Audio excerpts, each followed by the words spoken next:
Dalam hidup ada 5 jenis orang yang kamu nggak boleh lupain. Ya, di sini saya akan ceritain satu persatu beserta dengan alasannya. Yang pertama adalah orang yang memberikan kamu kesempatan awal untuk belajar banyak dan naik level dalam hidup kamu. Ini bisa saja seorang mentor, seorang atasan, seorang partner bisnis, atau siapapun. Kalau saya, salah satu orang yang saya sangat berterima kasih itu adalah yang menjadi tim leader saya ketika saya menjadi bankir. Saya dulu sempat menjadi bankir beberapa tahun ya, corporate banker. Saya itu masuk ke dalam tim yang dimana tim leadernya itu kasih kesempatan untuk yang junior untuk langsung pegang project yang besar dengan disupervisi ya tentunya. Jadi waktu itu pegang project nilainya sampai triliunan rupiah, itu saya langsung pegang di tahun pertama. Yang dimana tim-tim yang lain itu mereka itu megang projectnya tuh yang kecil-kecil sampai 2 tahun, 3 tahun baru dikasih pegang project yang gede. Saya sangat berterima kasih karena setelah 3 tahun saya belajarnya benar-benar banyak. Ya saya mungkin belajar segala sesuatu yang diperlukan oleh bankir yang kerja selama 7 tahun. Karena saya pegangnya itu benar-benar banyak portfolio kliennya dan itu banyak sekali yang besar.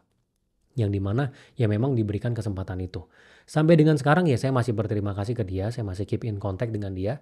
Tapi intinya adalah ya kita harus mengingat jasa orang-orang yang bikin kita naik level dalam hidup. Ya apapun karir kamu, apapun bisnis kamu, kamu kalau misalnya renungkan pasti ada orang-orang yang kamu bisa sebut namanya. Oh karena dia nih, gue tuh bisa belajar banyak. Karena dia nih, gue dibukakan pikirannya. Gitu. Ya nggak cuman orang sebenarnya ya, perusahaan juga. Makanya saya ingat saya dulu sama teman kantor tuh ada satu candaan ya terkait dengan pedoman kerja. Itu sebutannya adalah don't shit where you eat. Jadi jangan berakin tempat di mana kamu makan. Jadi kamu cari makan di mana, dapat gaji di mana, ya jangan jelekin perusahaannya. Jangan jelekin orang-orang yang ada di sana. Apalagi kalau atasannya kamu. Ada orang di luar sana yang kerjanya stabil, gajinya bagus, perusahaannya juga nggak ada masalah. Tapi dia setiap kali keluar ketemu orang, dia jelek-jelekin perusahaannya. Sistem gudangnya bobrok, produknya jelek, ada customer komplain sampai customernya berantem di kantor, ya atasannya bawa cewek ke dalam kantor, semuanya diceritain sampai hal-hal yang bersifat rahasia. Dan saya juga pernah bertemu orang yang seperti itu di interview. Karena kalau interview orang biasanya saya akan tanya, ini kamu keluar dari perusahaan sebelumnya kenapa? Nah, saya pengen tahu keluarnya karena gaji, karena budaya perusahaan, nggak cocok sama atasan, atau seperti apa. Tapi di saat itu ada orang yang ceritainnya tuh sampai benar-benar detil, sampai rahasia perusahaannya. Mungkin dia merasa kalau dia jujur itu adalah sesuatu yang positif, tapi kalau dari kacamata saya sebagai yang merekrut, saya merasa bahwa itu nggak positif. Bahkan saya merasa kalau dia masuk di dalam perusahaan saya, berarti dia bisa bocorin nih. Gitu. Dia bisa lihat yang di dalam, yang sesuatu yang nggak boleh diceritain keluar, dia ceritain keluar. Jadinya saya tolak waktu itu. Gitu. Dan menurut saya, kalau kita terlalu ceritain semuanya tentang perusahaan, apalagi kebobrokannya, ya rahasia-rahasia di dalamnya, itu akan jadi bumerang ke kita. Peluang kita jadi tertutup. Kayak tadi misalnya bisa dapat pekerjaan jadi nggak dapat. Terus orang-orang yang diceritain itu kan dia ceritain ke orang lain juga. Dan begitu tahu dapatnya dari orang ini gitu ya misalnya itu adalah kamu, nanti ada peluang yang tadinya bisa datang ke kamu jadinya tertutup. Jadi nggak usah lah kita jelek-jelekin perusahaan di mana yang memberikan kita nafkah. Apalagi perusahaannya juga nggak ada masalah dan kita juga belajar banyak di sana. Dan saya pribadi juga percaya dengan hukum tabur tuai ya. Kalau kata Pak Helmi Yahya, jangan menggigit tangan orang yang membantu kita. Ya jadi kalau ada perusahaan yang sudah berjasa ke kita, orang yang sudah berjasa ke kita, ya kita jangan gigit tangannya. Ya kita jangan jelek-jelekin. Karena kalau misalnya kita jelekin, nanti ke depannya, ya pasti ada orang yang dimana itu juga bisa melakukan hal yang sama ke kita. Jadi hindarilah hal itu. Ya. Kemudian orang yang kedua yang perlu kita ingat adalah orang yang pernah jahatin kita. Nah ini penting banget. Memaafkan boleh, tapi jangan melupakan. Banyak orang dia memaafkan dan melupakan. Menurut saya salah. Saya nggak mengajarkan untuk kita dendam ke orang ya. Tapi kita harus ingat orang itu tuh memang ada yang jahat, ada yang baik. Ada orang di dunia ini yang merasa bahwa semua orang itu baik. Ya sangat-sangat polos gitu. Dia merasa semua orang itu pasti intensinya baik. Nah ini biasanya anak-anak yang kuper gitu, jarang keluar, jarang ketemu orang. Jadi ngerasa semua orang itu baik, dia hidupnya di dalam lingkungan yang baik juga. Gitu. Jadi nggak pernah berprasangka buruk. Padahal di luar sana ada orang yang jahat, yang memang dia hatinya itu memang jahat. Saya pernah ketemu dengan seseorang yang dimana dia ini adalah seorang pebisnis ya. Dia pernah ngajak satu anak muda untuk menjadi dia punya orang kepercayaan di dalam bisnisnya dia. Terus anak muda ini akhirnya menjadi partner bisnisnya. dan akhirnya bisnisnya itu dimakan. Jadi maksudnya 100% saya nggak bisa ceritain detailnya, intinya bisnisnya itu dimakan sama si anak muda ini. Jadi klien-kliennya semuanya diambil. Nah, udah lewat 1 tahun 2 tahun dimaafin, terus dia bilang, oh ya udah, mulai sekarang saya akan lupain semuanya. Terus dia sama anak muda ini berpartner bisnis lagi dan terjadi lagi. Gila loh. Jadi udah ditipu lagi. Pas dia ceritain ke orang juga geleng-geleng. Itu saya pas denger juga, gila kok bisa ya jatuh ke lubang yang sama. Tapi ternyata di luar sana ada orang yang seperti itu. Menurut saya itu polos ya.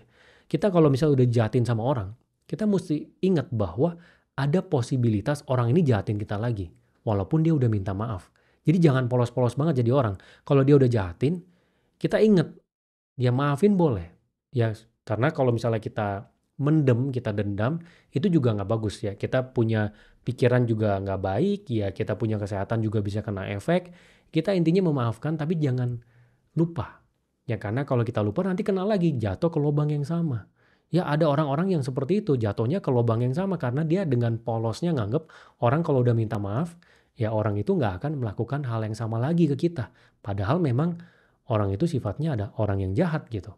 Kemudian orang ketiga yang kita nggak boleh lupain itu adalah orang yang membantu kita pada saat kita susah. Nah, ini kita harus ingat banget karena ya mungkin di sini kamu semua belum pernah ada di titik di mana kamu sampai di titik yang susah ya. Kalau saya pernah dulu ya, ataupun teman-teman saya di sekitar saya itu banyak sekali yang pernah di titik yang susah, apalagi yang pebisnis ya. Dia pernah naik terus dia turun susah banget. Nah, di titik ketika kita susah banget, itu kita sebenarnya benar-benar melihat siapa yang benar-benar teman.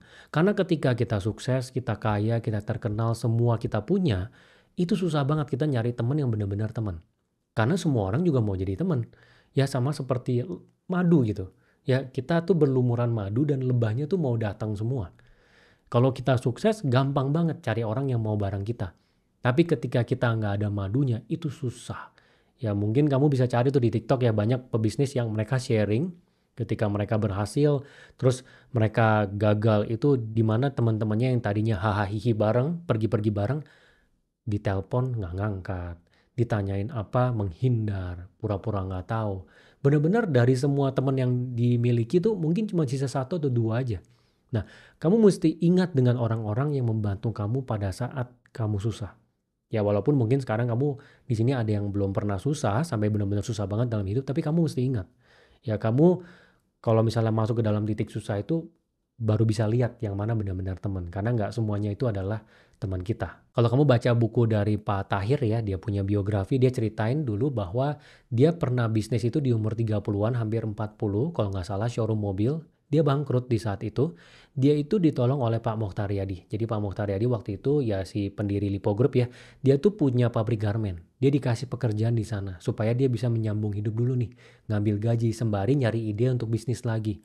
Itu dia inget terus sampai dengan sekarang pasti saya yakin. Karena tiap kali dia ngomong dia bilang orang yang berjasa di dalam hidup dia salah satunya adalah Pak Mokhtar Yadi. Ya karena dia dibantu pada saat dia susah. Dia tahu benar-benar orang yang mana nih yang benar-benar bisa dijadikan teman gitu, benar-benar teman sejati ya. Karena teman yang secara umum kita ketemu, bahkan yang kamu ketemuin sekarang dengan kamu mungkin weekend keluar bareng, minum kopi, bercanda, hahaha, belum tentu pada saat kamu susah banget, mereka itu masih ada loh.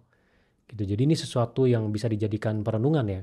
Karena nggak semua orang akan melewati masa itu, jadi nggak semua orang akan benar-benar ngeh gitu. Yang teman benar-benar teman tuh yang seperti apa sih? Kemudian orang keempat yang harus kamu ingat di dalam hidup kamu adalah orang yang ngajarin kamu jadi buruk. Menurut saya, setiap orang pasti pernah ketemu orang lain yang bikin dia jadi jelek di satu aspek dalam kehidupan dia. Nah, kamu coba renungin deh, misalnya ya, secara keseharian. Orang yang pertama kali ngajarin kamu mabuk-mabuk, rokok, atau mungkin sampai main cewek ya. Ada cowok yang tadinya baik-baik, terus dia keluar negeri atau dia kuliah gitu ya, masuk ke dalam lingkungan, diajarin hal-hal yang buruk. Jadi misalnya dia tadinya bukan perokok jadi perokok, ya dia tadinya bukan peminum alkohol dia jadi clubber, terus yang tadinya dia nggak main cewek dia jadi main cewek terus. Itu ada titik awalnya tuh, orang-orang yang bikin dia jadi buruk. Ya, atau misalnya lagi dari sisi perilaku karir ya, misalnya mengakali absen, ya bohongin invoice supaya nanti ada kelebihannya ditransfer ke pribadi dibagi ke rame-rame. Ini kan sikap-sikap yang buruk sekali yang dalam jangka panjang selain kalau misalnya ketangkap bisa dipidana, Ini juga secara pribadi nggak bagus secara karir, kalau reputasinya sekali rusak, selamanya ketutup itu peluang. Ataupun secara bisnis, yang dimana teman-teman dia ngajarin manipulasi keuangan, ya bohongin pajak, bohongin bank. Ini saya nggak ngomong tentang tax planning ya, tapi beneran bohongin pajak gitu ya, nggak dilaporin. Yang dimana itu kalau ketahuan itu bisa berakibat pidana ke orangnya yang punya bisnisnya. Nah ini setiap orang pasti ada orang-orang yang seperti ini. Nah ini harus dihindari. Ya kamu coba refleksi aja. Kamu pertama kali misalnya kamu ada yang ngerokok, ngerokok tuh diajarin siapa? Kamu tuh misalnya minum atau main cewek, atau misalnya kamu secara karir ada sifat-sifat yang buruk, secara bisnis juga tuh diajarin sama siapa. Nah, kamu harus ingat dan bisa mengurangi interaksi dengan orang-orang tersebut. Karena kalau kita goalnya dalam jangka panjang, yang sukses dan sukses besar, ya kita nggak bisa gitu dengan orang-orang yang seperti itu. Saya bukan bilang langsung putusin hubungan ya, karena ya mungkin aja itu adalah orang-orang yang dekat dengan kita gitu, mungkin saudara juga gitu. Tapi intinya adalah mengurangi interaksi, karena kita mau menambah interaksi dengan orang-orang tentu yang ngajarin kita hal-hal yang baik. Ya, kalau misalnya kita bergaul dengan orang-orang yang mengajarkan yang buruk, ya semua yang buruk itu lama-lama akan menguat. Yang tadinya kita misalnya disuruh coba sekali kita nggak mau, ya kita ditanyain berulang-ulang, berminggu-minggu, berbulan-bulan, lama-lama bakal coba juga. Lama-lama bakal menjadi seperti itu. Ya satu anak nih ya, dia nggak rokok, dia dikelilingi oleh semuanya perokok. Dia disuruh rokok, dia nggak mau. 1 bulan, 2 bulan, 3 bulan, 1 tahun, 2 tahun ditanya terus, lama-lama nyobain, lama-lama rokok juga. Ngeganja juga sama. Saya inget teman saya sekolah dulu tuh, ada tuh yang jadinya dia pakai narkoba. Saya nggak tahu orangnya sekarang kemana ya. Tapi itu awalnya seperti itu. Dia diem, dia ngikut aja.